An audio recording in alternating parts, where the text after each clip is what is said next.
أما بعد فأعوذ بالله من الشيطان الرجيم. بسم الله الرحمن الرحيم. إنا نحن نزلنا الذكر وإنا له لحافظون. صدق الله مولانا العظيم.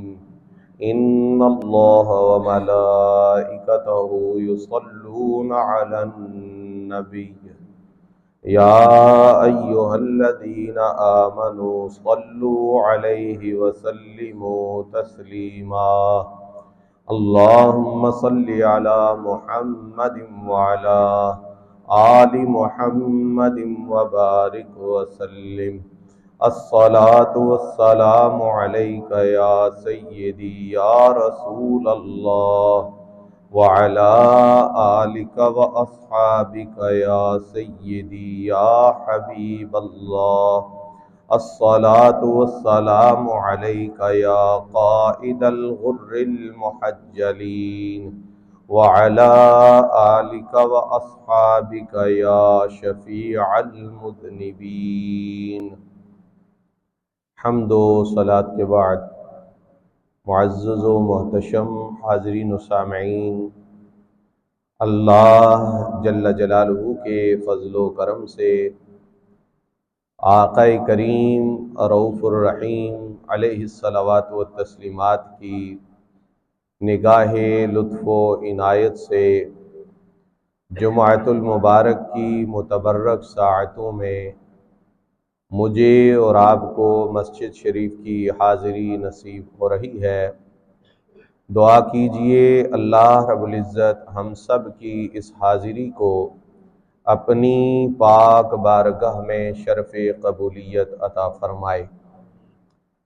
حضرات گرامی قدر، اللہ رب العزت نے ہمیں بحیثیت مسلمان بے شمار نعمتوں سے مالا مال فرمایا ہے، لیکن ایک مسلمان کے لیے، ایک مومن کے لیے اللہ رب العزت کا سب سے بڑا انعام، سب سے بڑی دولت وہ قرآن مجید فرقان حمید ہے، اس لیے کہ یہی کتاب ہمیں ہمارے رب، ہمارے خالق، ہمارے پروردگار کی پہچان کرواتی ہے۔ یہی کتاب انبیاء اور مرسلین کی عظمتوں کا پتہ دیتی ہے۔ اسی کتاب سے آخرت اور آخرت کے تمام مراحل سے بآسانی گزرنے کے سبق حاصل ہوتے ہیں۔ سو ایک بندہ مومن کے لیے دنیا اور آخرت میں کامیابی کے جتنے زینے ہیں ان کو طے کرنے کے لیے اللہ رب العزت نے قرآن مجید فرقان حمید جیسی دولت عطا فرمائی ہے۔ اور میرے بھائیوں، میرے دوستوں، میرے بزرگوں، میں یہ بات بڑے وثوق سے عرض کر رہا ہوں کہ جس انسان کے پاس، جس مسلمان کے پاس دولت قرآن ہو، اسے کوئی اور دولت طلب ہی نہیں کرنی چاہیے، کیونکہ اس سے بڑھ کر دولت، اس سے بڑھ کر اللہ تعالیٰ کی مہربانی، اس سے بڑھ کر اللہ تعالیٰ کی عنایت اور کسی صورت میں نہیں ہو سکتی۔ یہ قرآن سب سے بڑی دولت ہے۔ حضرت سیدنا ابو ہریرہ رضی اللہ تعالی عنہ فرماتے ہیں کہ رسول اقدس صلی اللہ علیہ وآلہ وسلم نے ارشاد فرمایا، لا حسد الا فی اثنین، حسد نہیں ہے مگر دو آدمیوں میں۔ اب اس کا ایک معنی یہ ہے کہ اگر حسد جائز ہوتا تو دو لوگوں سے حسد جائز ہوتا، حسد جائز نہیں ہے تو کسی سے بھی نہیں کر سکتے. لیکن اگر بالفرض حسد کیا جاتا، مطلب حسد ایسے تو نہیں کیا جاتا نا، کسی نعمت پر حسد کیا جاتا ہے، کسی چیز پر حسد کیا جاتا ہے، کسی گراں قدر شے پر حسد کیا جاتا ہے. اب اس پر تو کوئی حسد نہیں کرتا نا کہ فلاں بندہ جو ہے اس کی جیب میں 2 روپے ہیں. یہ ہے اتنی معمولی سی بات، اس پر کیا حسد کرنا ہے کسی نے؟ تو حسد کسی گراں قدر اور گراں قیمت چیز پر کیا جاتا ہے. تو حضور علیہ الصلوۃ والسلام نے ارشاد فرمایا اگر حسد جائز ہوتا تو 2 لوگوں سے حسد جائز ہوتا. اور دوسرا معنی یہ ہے کہ یہاں پر حسد بمعنی غبطہ کے ہے. غبطہ کا معنی ہے رشک. اب حسد اور غبطہ میں فرق کیا ہے؟ حسد میں یہ ہوتا ہے کہ بندہ یہ تمنا کرتا ہے یا اللہ فلاں بندے کے پاس جو نعمت ہے یہ اس سے لے لے، یہ اس کے پاس نہ رہے. یہ حسد ہے جس کو ہم جلن کہتے ہیں، جیلسی کہتے ہیں کہ بس اس کے پاس یہ چیز کیوں ہے، نہیں ہونی چاہیے، اگر نہ ہو تو ہم سکون میں آ جائیں، ہمیں چین مل جائے گا. لیکن غبطہ یہ ہے، رشک یہ ہے کہ یا اللہ تو نے اس کو جو نعمت عطا فرمائی ہے مزید برکتیں عطا فرما، لیکن کرم فرما ایسی نعمت مجھے بھی عطا فرما دے. تیری بارگاہ میں کوئی کمی تو نہیں ہے، تیری بارگاہ میں کوئی تھوڑ تو نہیں ہے، تو دے سکتا ہے، تیری رحمت وسیع ہے، تیرا کرم وسیع ہے. یا اللہ اس کو یہ نعمت عطا فرمائی ہے، ایسی نعمت مجھے بھی عطا فرما. تو یہ جائز ہے، رشک جائز ہے، غبطہ جائز ہے. اب آقا کریم کے فرمان کا معنی یہ بھی ہو سکتا ہے کہ رشک نہ کرو مگر 2 لوگوں کے اوپر. نمبر 1 اللہ اکبر، فرمایا رجل علمہ اللہ القرآن، پہلا وہ شخص جس کو اللہ نے قرآن کا علم عطا فرمایا ہے، اس پر رشک کرو اور دعا کرو کہ یا اللہ جیسا تو نے قرآن کا علم اسے عطا فرمایا ہے مجھے بھی عطا فرما، قرآن کی سمجھ اسے دی ہے مجھے بھی عطا فرما. فَهُوَ يَتْلُوهُ آنَاءَ اللَّيْلِ وَآنَاءَ النَّهَارِ. اللہ اکبر. فرمایا وہ بندہ جسے قرآن کی دولت ملی ہے، یہ نہیں ہے کہ آپ ناظرہ قرآن مجید پڑھ لیں اور 3 بار ختم کر لیں اور اس کے بعد پھر چھٹی نہیں. آپ نے حفظ کر لیا اور قرآن حافظ ہو گیا، بچہ لوگوں میں برادری میں مشہور ہو گیا، بچہ حافظ ہو گیا، اور بس اس کے بعد قرآن مجید سے رشتہ یا تعلق یا ناتا وہ برقرار نہ رہا. فرمایا نہیں، وہ بندہ جسے قرآن کی دولت ملی ہے اور وہ دن کی گھڑیوں میں، دن کی ساعتوں میں بھی قرآن کی تلاوت کرتا ہے اور رات کے اندھیرے میں بھی قرآن کی تلاوت کرتا ہے. اور یاد رکھیں یہ جو رات کے اندھیرے میں قرآن کی تلاوت ہوتی ہے یہ تلاوت قبر کا اندھیرا ختم کر دیتی ہے. اس رات کو اٹھ کر قرآن مجید فرقان حمید کو پڑھنے کی برکت سے اللہ تعالیٰ قبر کی تاریکی کو انوار و تجلیات میں تبدیل فرما دیتا.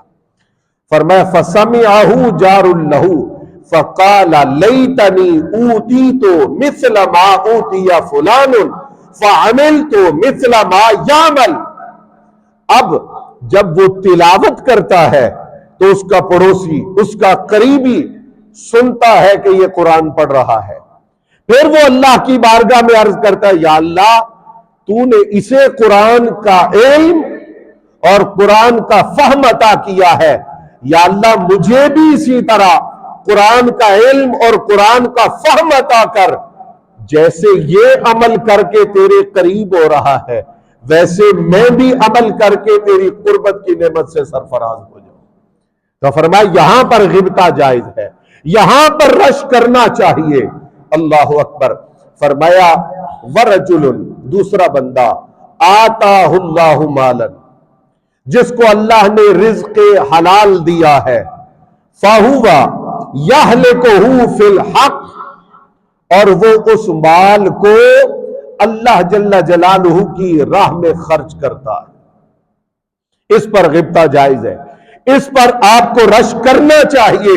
فَقَالَ رَجُلٌ لیتنی اوتیت مثل ما اوتی فلان فعملت مثل ما یعمل، یا اللہ جس طرح تو نے اسے رزق حلال دیا ہے اور یہ تیرے بندوں پر خرچ کرتا ہے، تیری راہ میں خرچ کرتا ہے، سخی ہے، تیری رضا کے لیے اپنا مال قربان کرتا ہے، یا اللہ اگر تو بھی ایسے ہی مجھے مال عطا فرمائے اور میں بھی اس طرح خرچ کروں جس طرح یہ خرچ کرتا ہے، تو یہ بھی آقا کریم نے فرمایا جائز ہے۔ دو چیزیں، قرآن کا علم اور رزق حلال جو سخی کے ہاتھ میں ہو، کریم آقا نے فرمایا ان پر رشک کیا جا سکتا ہے۔ حضرات قرآن مجید ایسی چیز ہے، سبحان اللہ، اور قرآن کی تلاوت ایسی چیز ہے، اور قرآن جیسی دولت کائنات کے اندر کوئی نہیں ہے۔ سنیے، ہم کئی دعائیں کرتے ہیں، ہر نماز کے بعد دعا کرتے ہیں، چلتے پھرتے دعا کرتے ہیں، رات کو سوتے وقت دعا کرتے ہیں، اٹھتے ہیں تو کئی دعائیں کرتے ہیں، کوئی بات ایسی ہوتی ہے جو ذہن سے اترتی نہیں ہے، ہر وقت اس کے متعلق اللہ کریم سے عرض کرتے رہتے ہیں۔ اب یہ حدیث پاک سنیے اور قرآن مجید کی تلاوت کی عظمت کو اپنے دلوں میں پختہ کیجئے۔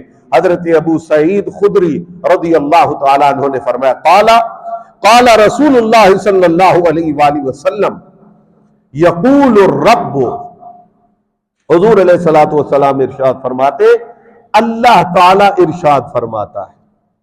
اللہ تعالیٰ کیا مطلب؟ یہ حدیث قدسی ہوئی نا کہ رب تعالیٰ کا ارشاد ہے اور آقا کریم صلی اللہ علیہ وآلہ وسلم تک بذریعہ وحی خفی پہنچا اور حضور اس کو بیان فرما رہے ہیں۔ من شغلہ القرآن و ذکری ام مسئلتی، ایک بندہ ایسا ہے جو میرے قرآن کی تلاوت کرنے میں اتنا مشغول ہے اور میرا ذکر کرنے میں اتنا مشغول ہے کہ اس کو دعا کرنے کا ٹائم ہی نہیں ملتا۔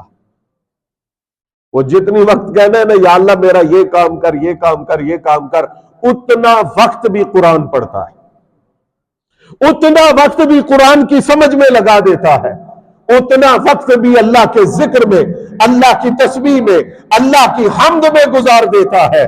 اللہ فرماتا ہے آتیتہ افضل ما اعطی السائلین، فرمایا میں اپنی بارگاہ سے مانگنے والوں کو جو کچھ عطا کرتا ہوں اس سے بہتر اسے عطا کرتا ہوں جو قرآن پڑھتا رہا اور مانگنے کا وقت ہی نہیں ملا، یعنی بن مانگے دیتا۔ اس نے سوال ہی نہیں کیا، جو سوال کرنے والوں کو دیتا ہوں اس سے بہتر اسے دیتا ہوں جو سوال کرنے کا وقت بھی میرے قرآن کی تلاوت میں مشغول رہتا ہے، میرے ذکر میں مشغول رہتا ہے۔ اب ایک ہے میرا آپ کا مانگنا، ایک ہے بن مانگے اس کا عطا کرنا۔ ہم ویسا نہیں مانگ سکتے جیسا کہ وہ اپنے کرم سے ہمیں عطا فرماتا ہے۔ تو کہا تم میری کتاب میں، اس کی تلاوت میں، اس کے فہم میں، اس پر عمل کرنے میں مشغول ہو جاؤ، جو مانگنے والوں کو دیتا ہوں اس سے بہتر تمہیں عطا فرماؤں گا۔